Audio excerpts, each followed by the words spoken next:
आइए सुनते हैं प्रेमचंद जी द्वारा लिखित कहानी घर जमाई। हरिधन जेठ की दोपहरी में ऊख में पानी देकर आया और बाहर बैठा रहा। घर में से धुआं उठता नजर आता था। छन छन की आवाज भी आ रही थी। उसके दोनों साले उसके बाद आए और घर में चले गए। दोनों सालों के लड़के भी आए और उसी तरह अंदर दाखिल हो गए, पर हरिधन अंदर न जा सका। इधर 1 महीने से उसके साथ यहाँ जो बर्ताव हो रहा था, और विशेषकर कल उसे जैसी फटकार सुननी पड़ी थी, वह उसके पांव में बेड़ियां सी डाले हुई थी। कल उसकी सास ही ने तो कहा था, मेरा जी तुमसे भर गया, मैं तुम्हारी जिंदगी भर का ठेका लिए बैठी हूं क्या। और सबसे बढ़कर अपनी स्त्री की निष्ठुरता ने उसके हृदय के टुकड़े कर दिए थे। वह बैठी यह फटकार सुनती रही, पर एक बार भी तो उसके मुंह से न निकला, अम्मा तुम क्यों इनका अपमान कर रही हो। बैठी गट गट सुनती रही। शायद मेरी दुर्गति पर खुश हो रही थी। इस घर में वह कैसे जाए? क्या फिर वही गालियां खाने, वही फटकार सुनने के लिए? और आज इस घर में जीवन के 10 साल गुजर जाने पर यह हाल हो रहा है। मैं किसी से कम काम करता हूँ? दोनों साले मीठी नींद सोते रहते हैं और मैं बैलों को सानी पानी देता हूँ, छांटी काटता हूँ। वहाँ सब लोग पल पल पर चिलम पीते हैं। मैं आंख बंद किए अपने काम में लगा रहता हूँ। संध्या समय घर वाले गाने बजाने चले जाते हैं। मैं घड़ी रात तक गाय भैंसे दूहता रहता हूँ।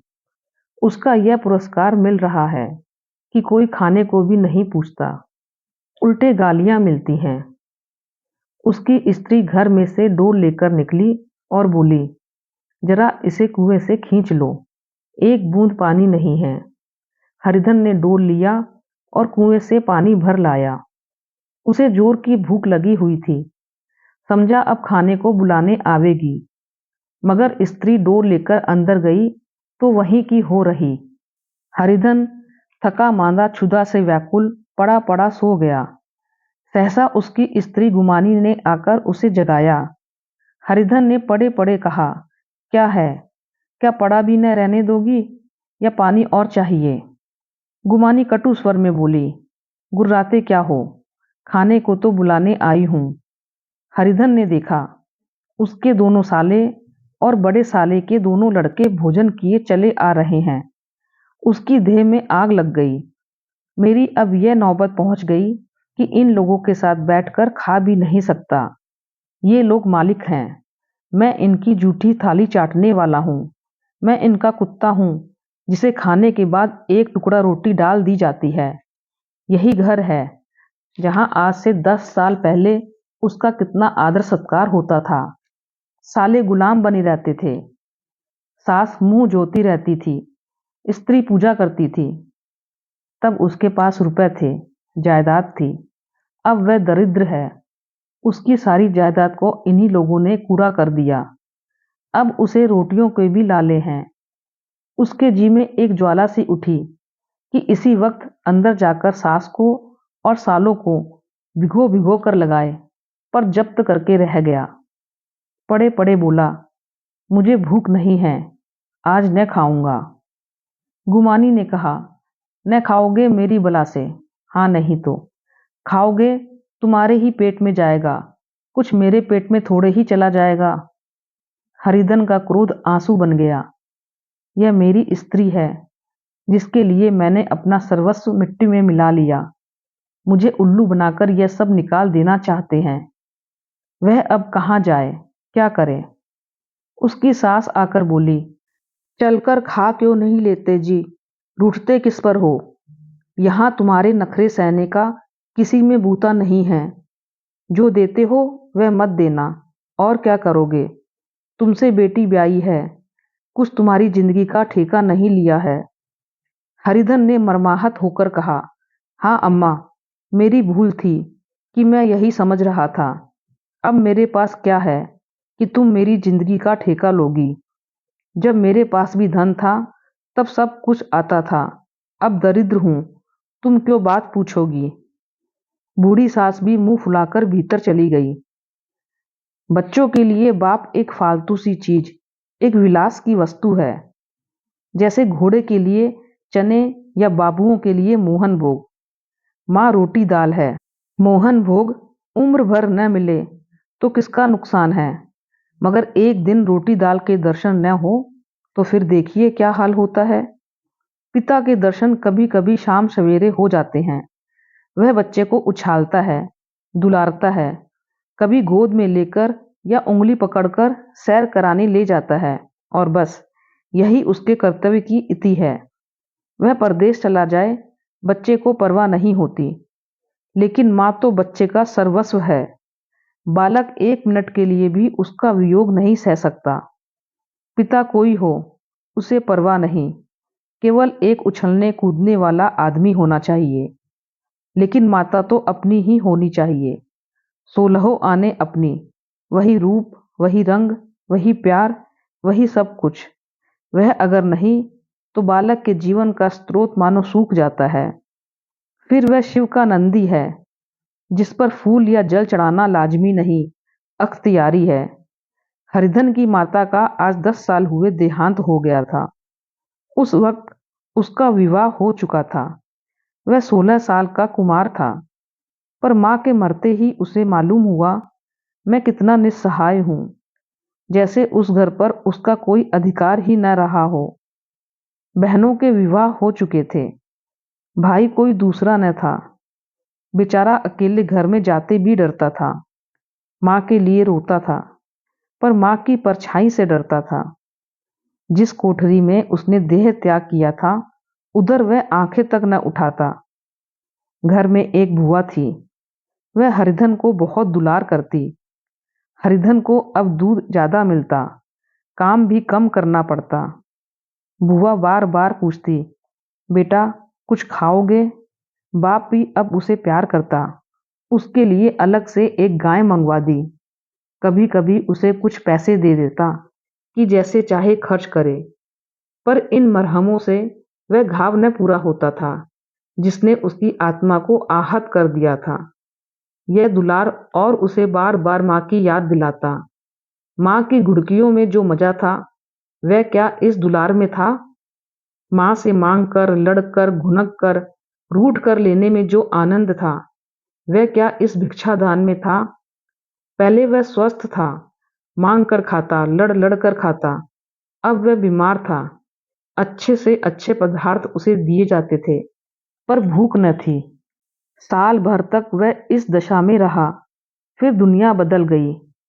एक नई स्त्री, जिसे लोग उसकी माता कहते थे, उसके घर में आई और देखते देखते एक काली घटा की तरह उसके संकुचित भूमंडल पर छा गई। सारी हरियाली, सारे प्रकाश पर अंधकार का पर्दा पड़ गया। हरिधन ने इस नकली माँ से बात तक न की, कभी उसके पास गया तक नहीं। एक दिन घर से निकला और ससुराल चला गया। बाप ने बार बार बुलाया, पर उनके जीते जी वह फिर उस घर में न गया। जिस दिन उसके पिता के देहांत की सूचना मिली, उसे एक प्रकार का ईर्ष्या में हर्ष हुआ। उसकी आंखों से आंसू की एक बूंद भी न आई। इस नए संसार में आकर हरिधन को एक बार फिर मातृ स्नेह का आनंद मिला।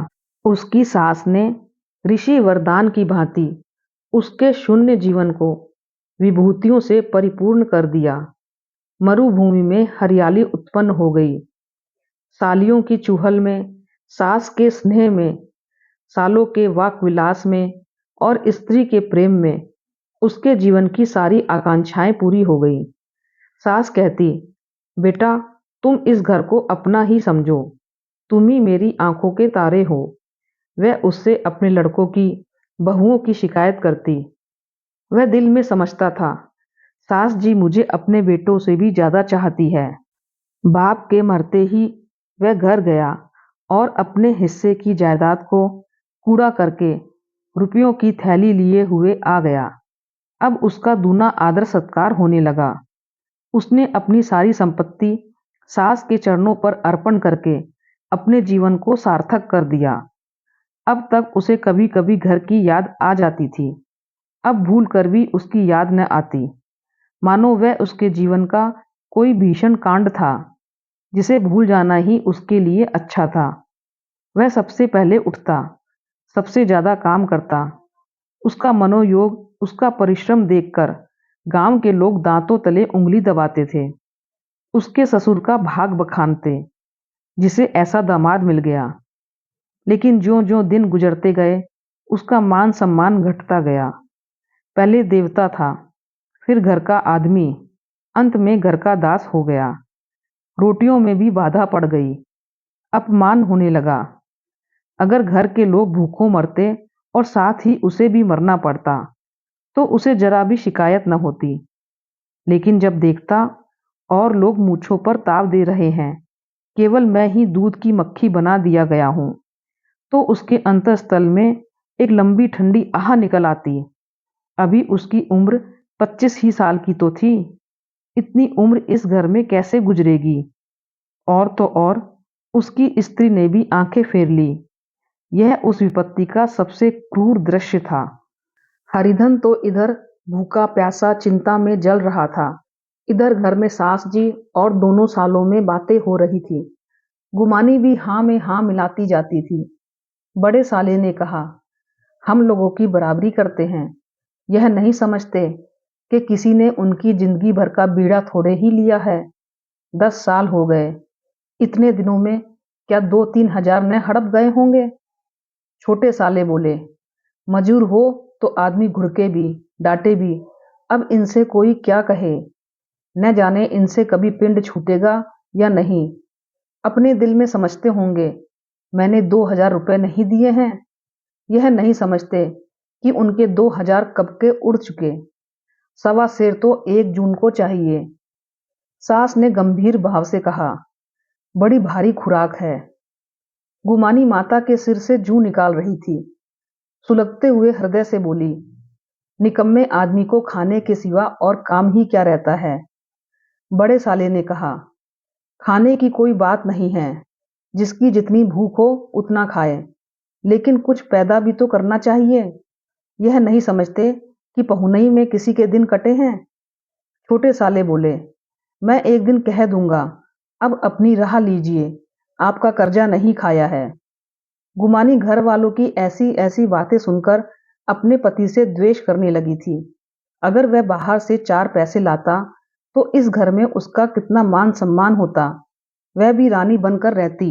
न जाने क्यों बाहर जाकर कमाते उसकी नानी मरती है। गुमानी की मनोवृत्तियां अभी तक बिल्कुल बालपन की सी थी। उसका अपना कोई घर न था। उसी घर का हित अहित उसके लिए भी प्रधान था। वह भी उन्हीं शब्दों में विचार करती, इस समस्या को उन्हीं आंखों से देखती जैसे उसके घरवाले देखते थे। सच तो 2 हजार रुपये में क्या किसी को मोल ले लेंगे। 10 साल में 2 हजार होते ही क्या हैं। 200 ही तो साल भर के हुए। क्या 2 आदमी साल भर में 200 भी न खाएंगे। फिर कपड़े लत्ते दूध घी सभी कुछ तो है। 10 साल हो गए, एक पीतल का छल्ला नहीं बना। घर से निकलते तो जैसे इनके प्राण निकलते हैं। जानते हैं जैसे पहले पूजा होती थी वैसे ही जन्म भर होती रहेगी। यह नहीं सोचते कि पहले और बात थी, अब और बात है। बहू ही पहले ससुराल जाती है तो कितना महात्म होता है। उसके डोली से उतरते ही बाजे बजते हैं। गांव मोहल्ले की औरतें उसका मुंह देखने आती है और रुपए देती है। महीनों उसे घर भर से अच्छा खाने को मिलता है, अच्छा पहनने को। कोई काम नहीं लिया जाता। लेकिन 6 महीनों के बाद कोई उसकी बात भी नहीं पूछता। वह घर भर की दासी हो जाती है। उनके घर में मेरी भी तो वही गति होती, फिर काहे का रोना। जो यह कहो कि मैं तो काम करता हूं तो तुम्हारी भूल है। मजूर की और बात है, उसे आदमी डांटता भी है, मारता भी है। जब चाहता है रखता है, जब चाहता है निकाल देता है, कस कर काम लेता है। यह नहीं कि जब जी में आया कुछ काम किया, जब जी में आया पढ़कर सोए रहें। हरिधन अभी पड़ा अंदर ही अंदर सुलग रहा था कि दोनों साले बाहर आए और बड़े साहब बोले, भैया उठो, तीसरा पहर ढल गया, कब तक सोते रहोगे, सारा खेत पड़ा हुआ है। हरिधन चट उठ बैठा और तीव्र स्वर में बोला, क्या तुम लोगों ने मुझे उल्लू समझ लिया है? दोनों साले हक्का बक्का हो गए। जिस आदमी ने कभी जबान नहीं खोली, हमेशा गुलामों की तरह हाथ बांधे हाजिर रहा, वह आज एकाएक इतना आत्माभिमानी कैसे हो गया? यह उनको चौंका देने के लिए काफी था। कुछ जवाब न सूझा। हरिधन ने देखा इन दोनों के कदम उखड़ गए हैं, तो एक धक्का और देने की प्रबल इच्छा को न रोक सका। उसी ढंग से बोला, मेरी भी आंखें हैं, अंधा नहीं हूं, न बहरा ही हूं।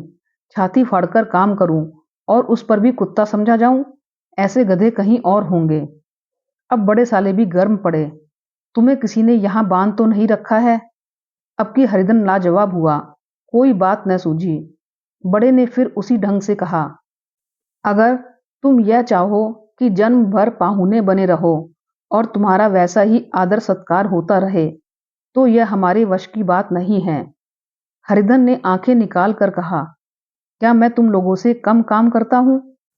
बड़े साले बोले, यह कौन कहता है? हरिधन ने कहा, तो तुम्हारे घर की नीति है कि जो सबसे ज्यादा काम करे वही भूखों मारा जाए। बड़े साले ने कहा, तुम खुद खाने नहीं गए, क्या कोई तुम्हारे मुंह में कौर डाल देता? हरिधन ने होठ चबाकर कहा, मैं खुद खाने नहीं गया? कहते तुम्हें लाज नहीं आती? नहीं आई थी बहन तुम्हें बुलाने? छोटे साले ने कहा, अम्मा भी तो आई थी, तुमने कह दिया मुझे भूख नहीं है, तो क्या करती? सास भीतर से लपकी चली आ रही थी। यह बात सुनकर बोली, कितना कहकर हार गई, कोई उठे न तो मैं क्या करूं? हरिधन ने विष खून और आग से भरे स्वर में कहा, मैं तुम्हारे लड़कों का जूठा खाने के लिए हूं? मैं कुत्ता हूं कि तुम लोग खाकर मेरे सामने रूखी रोटी का एक टुकड़ा फेंक दो? बुढ़िया ने ऐंठ कर कहा, तो क्या तुम लड़कों की बराबरी करोगे? हरिधन परास्त हो गया।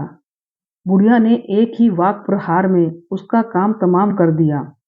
उसकी तनी हुई भवें ढीली पड़ गई, आंखों की आग बुझ गई, फड़कते हुए नथुने शांत हो गए। किसी आहत मनुष्य की भांति वह जमीन पर गिर पड़ा। क्या तुम मेरे लड़कों की बराबरी करोगे? यह वाक्य एक लंबे भाले की तरह उसके हृदय में चुभता चला जाता था। न हृदय का अंत था, न उस भाले का। सारे घर ने खाया, पर हरिधन न उठा। सास ने मनाया, सालियों ने मनाया, ससुर ने मनाया, दोनों साले मनाकर थक गए। हरिधन न उठा। वहीं द्वार पर एक टाट पर पड़ा था। उसे उठाकर सबसे अलग कुएं पर ले गया और जगत पर बिछाकर पड़ा रहा। रात भीग चुकी थी। अनंत आकाश में उज्ज्वल तारे बालकों की भांति क्रीड़ा कर रहे थे। कोई नाचता था, कोई उछलता था, कोई हंसता था, कोई आंखें मीचकर फिर खोल देता था। रह रहकर कोई साहसी बालक सपाटा भरकर एक पल में उस विस्तृत क्षेत्र को पार कर लेता और न जाने कहाँ छिप जाता था। हरिधन को अपना बचपन याद आया, जब वह भी इसी तरह क्रीड़ा करता था। उसकी बाल स्मृतियां उन्हीं चमकीले तारों की भांति प्रज्वलित हो गई। वह अपना छोटा सा घर, वह आम के बाग जहां वह केरियां चुना करता था, वह मैदान जहां कबड्डी खेला करता था, सब उसे याद आने लगे। फिर अपनी स्नेहमयी माता की सदैव मूर्ति उसके सामने खड़ी हो गई। उन आंखों में कितनी करुणा थी, कितनी दया थी। उसे ऐसा लगा मानो माता आंखों में आंसू भरे उसे छाती से लगा लेने के लिए हाथ फैलाए उसकी ओर चली आ रही है। वह उस मधुर भावना में अपने को भूल गया। ऐसा जान पड़ा मानो माता ने उसे छाती से लगा लिया है और उसके सिर पर हाथ फेर रही है। वह रोने लगा, फूट फूट कर रोने लगा। उसी आत्मसम्मोहित दशा में उसके मुंह से यह शब्द निकला, अम्मा, तुमने मुझे इतना बुला दिया, देखो तुम्हारे प्यारे लाल की क्या दशा हो रही है। कोई उसे पाने को भी नहीं पूछता। क्या जहां तुम हो वहां मेरे लिए जगह नहीं है? सहसा गुमानी ने आकर पुकारा, क्या सो गए तुम? चलकर खा क्यों नहीं लेते? कब तक कोई तुम्हारे लिए बैठा रहे? हरिधन उस कल्पना जगत से क्रूर प्रत्यक्ष में आ गया। वही कुएं की जगत थी, वही फटा हुआ टाट, और गुमानी सामने खड़ी कह रही थी, कब तक कोई तुम्हारे लिए बैठा रहे। हरिधन उठ बैठा और मानो तलवार म्यान से निकाल कर बोला, भला तुम्हें मेरी सुध तो आई? मैंने तो कह दिया था मुझे भूख नहीं है। गुमानी बोली, तो कै दिन न खाओगे? अब इस घर का पानी भी न पीऊंगा। तुझे मेरे साथ चलना है या नहीं? दृढ़ संकल्प से भरे हुए इन शब्दों को सुनकर गुमानी सहम उठी। बोली, कहाँ जा रहे हो? हरिधन ने मानो नशे में कहा, तुझे इससे क्या मतलब? मेरे साथ चलेगी या नहीं? फिर पीछे न कहना, मुझसे कहा नहीं। गुमानी आपत्ति के भाव से बोली, तुम बताते क्यों नहीं कहाँ जा रहे हो? तू मेरे साथ चलेगी या नहीं? जब तक तुम बता न दोगे मैं नहीं जाऊंगी। तो मालूम हो गया तू नहीं जाना चाहती। मुझे इतना ही पूछना था। नहीं, अब तक मैं आधी दूर निकल गया होता। यह कहकर वह उठा और अपने घर की ओर चला। गुमानी पुकारती रही, सुन लो, सुन लो, पर उसने पीछे फिरकर भी न देखा। 30 मील की मंजिल हरिधन ने 5 घंटों में तय की। जब वह अपने गांव की अमराइयों के सामने पहुंचा तो उसकी मातृ भावना उषा की सुनहरी गोद में खेल रही थी। उन वृक्षों को देखकर उसका विवल हृदय नाचने लगा। मंदिर का वह सुनहरा कलश देखकर वह इस तरह दौड़ा मानो एक छलांग में उसके ऊपर जा पहुंचेगा। वह वेग में दौड़ा जा रहा था, मानो उसकी माता गोद फैलाए उसे बुला रही हो। जब वह आमों के बाग में पहुंचा, जहां डालियों पर बैठकर वह हाथी की सवारी का आनंद पाता था, जहां की कच्ची बेरों और लिसोड़ों में एक स्वर्गीय स्वाद था, तो वह बैठ गया और भूमि पर सिर झुकाकर रोने लगा, मानो अपनी माता को अपनी विपत्ति कथा सुना रहा हो।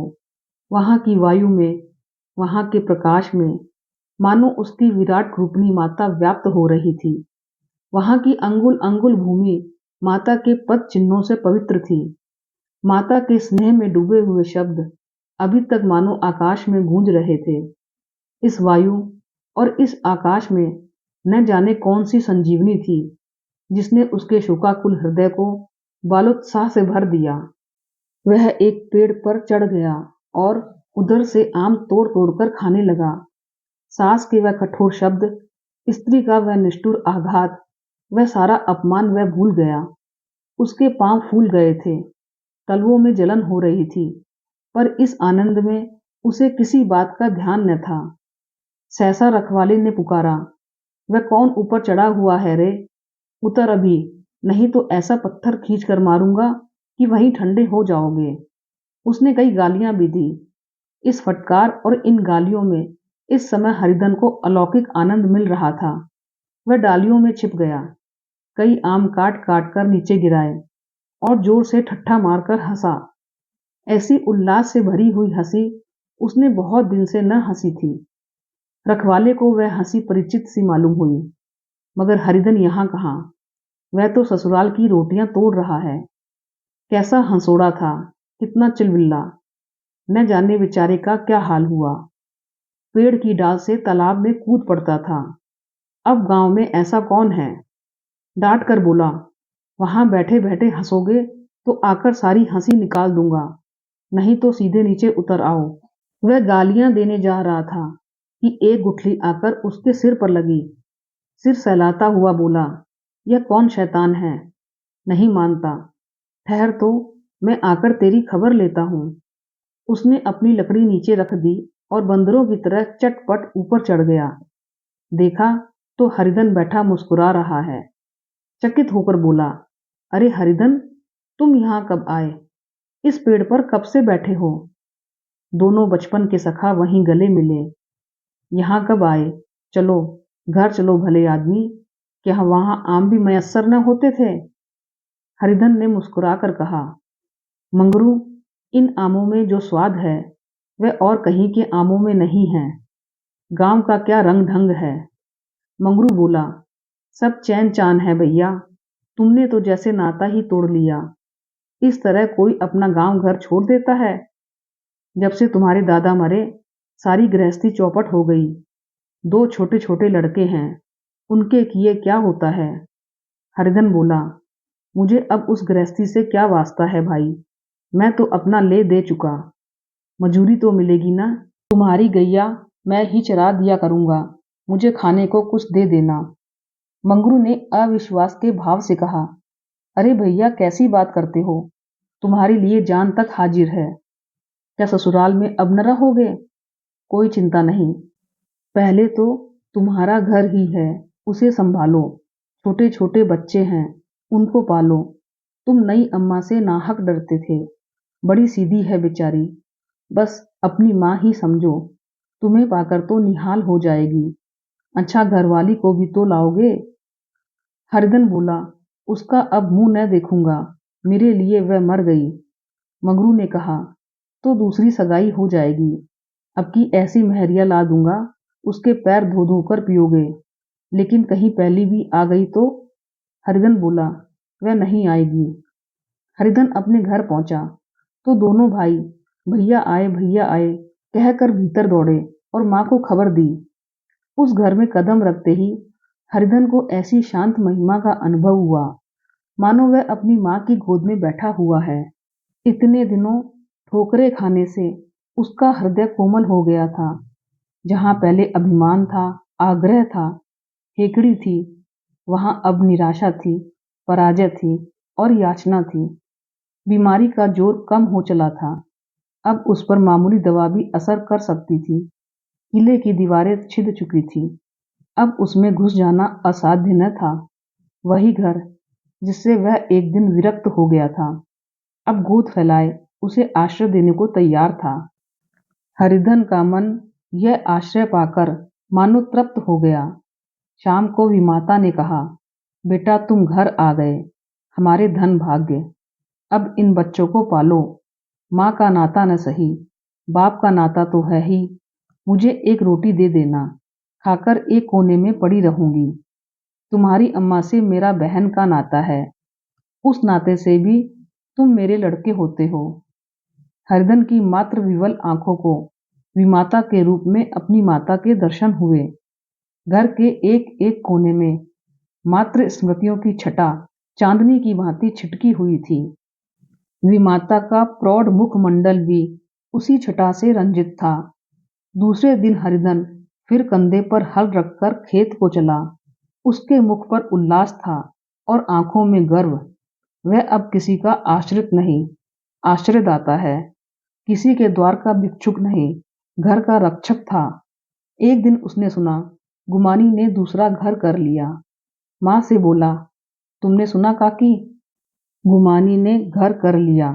काकी ने कहा, घर क्या कर लेगी, ठट्ठा है, बिरादरी में ऐसा अंधेर, पंचायत नहीं तो अदालत तो है। हरिधन ने कहा, नहीं काकी, बहुत अच्छा हुआ। लाओ महावीर जी को लड्डू चढ़ा आऊं। मैं तो डर रहा था कहीं मेरे गले न आ पड़े।